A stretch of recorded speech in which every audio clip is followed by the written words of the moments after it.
The Producer Price Index for final demand increased 0.3% in July 2023, seasonally adjusted. This is up from the unchanged reading in June and the 0.3% decline in May.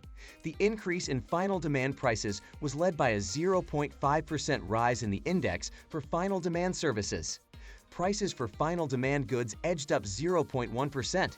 The index for final demand less foods, energy, and trade services moved up 0.2% in July, the largest increase since a 0.3% rise in February. For the 12 months ended in July, prices for final demand less foods, energy, and trade services advanced 2.7%.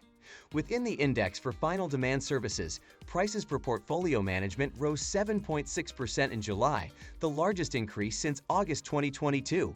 The indexes for machinery and vehicle wholesaling, outpatient care, partial, chemicals and allied products wholesaling, securities brokerage, dealing, investment advice, and related services, and transportation of passengers, partial, also moved higher.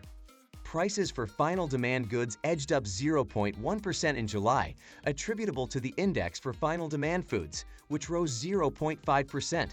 Prices for final demand goods, less foods and energy, and for final demand energy were both unchanged. Within the index for final demand goods in July, prices for meats rose 5%.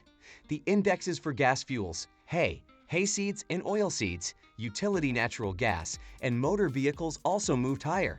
In contrast, prices for diesel fuel dropped 7.1%. The indexes for gasoline, fresh fruits and melons, and plastic resins and materials also decreased. Overall, the Producer Price Index for final demand in July 2023 showed a modest increase, with prices for final demand services rising more than prices for final demand goods. This suggests that inflationary pressures in the U.S. economy are still present, but that they may be starting to moderate.